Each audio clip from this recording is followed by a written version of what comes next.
Yani bunu devletimizden artık bir indirim falan yükseleceğine, zamlanacağına bir indirimin gelmesini istiyoruz. Biz esnaflar gerçekten çok zor duruma düşüyoruz. Yani bu zam nereye kadar, özellikle motorine çok zam geliyor. Buradan devletimize sesleniyorum. Lütfen zam yerine biraz da indirim gelip de bu esnafın, insanların, halkın yararına olan şeyler yapsınlar ya gerçekten. Akaryakıt alamıyoruz ya. Önceden akaryakıtı 150-200 lira aldığımız akaryakıtı şu an 50 lira alıyoruz, alamıyoruz. Motorun çok aşırı derece uçmuş şekilde.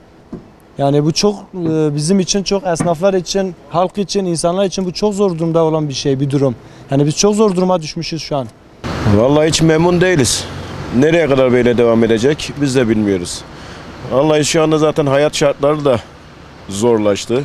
Bir yandan pandemiden de dolayı nereye kadar sürecek biz de bilmiyoruz. Ha, bakın halimizde de görün. İşçiyiz. Hurda topluyoruz. Yine de geçim biraz zor. Hayat şartları da zaten zor. Nasıl olacak? Dolar aldı başını gidiyor. Euro aldı başını gidiyor. Kime bir faydası var? Garibana var mı bir faydası?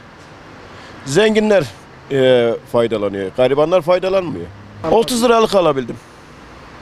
Başka da alamıyordum. Yani normalde 50 alıyorduk. 100 lira. Şu anda 20 liraya düştük. 30 liraya düştük. Ya az kaldı zaten. Kontak kapatmaya az kaldı zaten. Kalmadı değil yani. Ya zamlara alıştık artık. Yarın öbür gün yine zam, yine zam, yine zam.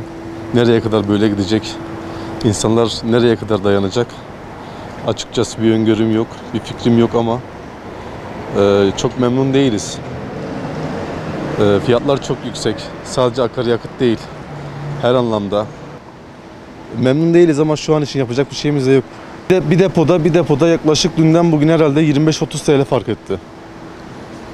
Şu an doldurmadım ama 25-30 TL gibi bir fark geldi.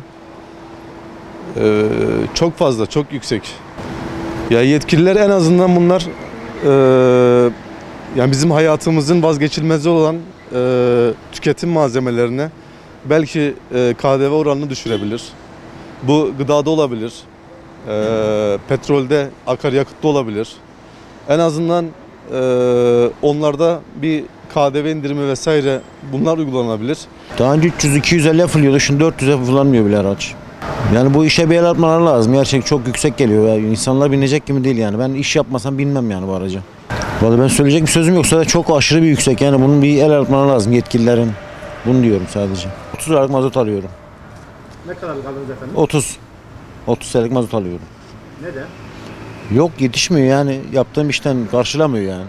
Tırdılar artık, bunun bir çözüm yolu yok yani. Her zaman da bunları biz göreceğiz yani. Her gün yaşayacağız.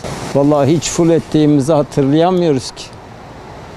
Yani 40 liradan hesabını görsen 40 litrenin 8 liradan hesabını görsen ne yapar? 320 milyon. Şu anda da gelen bir şey değil ama gelecekler daha etkileyecek yani. Etkiliyor tabii, inşaat sektöründe olduğumuz için zaten eskiden kazancımız olmadığı gibi yaptığımız işler de hep dolar üzeri olduğu için bir de bu akaryakıt zamları falan hiç kazancımız bu sefer olmuyor. Bu sefer tabii doğal olarak sıkıntıya biz düşüyoruz. Bana günlük 200-300 lira yakıt alıyorum, inşaat işi yapıyorum, eleman götürüp getiriyorum. Şu an yetmiyor, götürüp getiremiyorum. Yani zor, gerçekten zor.